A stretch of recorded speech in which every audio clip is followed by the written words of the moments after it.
National highway 56 number ઉપર જે બોડેલીની નજીક મૂલધર મેરિયા પુલ આવેલો છે, જ્યાં ખૂબ મસ્ત મોટા ખાડા પડી ગયા છે, જેના લીધે લગભગ 1 થી 2 કિલોમીટર જેટલું ટ્રાફિક જામ સવારથી લઈને હમણાં સુધી થઈ રહ્યો છે.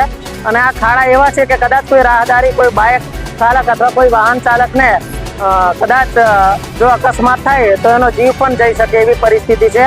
અને આ ટ્રાફિક જામ પણ ખૂબ મોટા પ્રમાણમાં થઈ રહ્યો છે. અગાઉ 1-1.5 વર્ષ પહેલા જે નેશનલ હાઈવે નંબર 56 ઉપર સિહોદ ખાતે જે ભારત નદીનો પુલ તૂટ્યો, એ પણ આજ રીતની એક હોનારત હતી. અને કદાચ સરકારી તંત્ર અને વહીવટી તંત્ર જે કહેવાય છે કે કદાચ કોઈ મોટી દુર્ઘટનાની રાહ જોતો હોય, એવી રીતે અહીંયા કોઈ પણ પ્રકારનું સમારકામ પણ કરવામાં આવતું નથી, જેના કારણે લોકોને ખૂબ જ મુશ્કેલીઓનો સામનો કરવો પડે છે. અને ટ્રાફિક જામ પણ લગભગ 1 કલાક જેટલો ટ્રાફિક જામ થઈ રહ્યો છે.